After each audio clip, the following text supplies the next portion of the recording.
নমস্কার। নমস্কার শ্রেয়সীদে, আমি তৃতীয় শ্রেণীর ছাত্রী।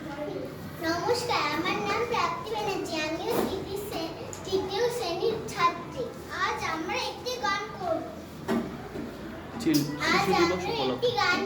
শিশু দিবস উপলক্ষে শিশু দিবস উপলক্ষে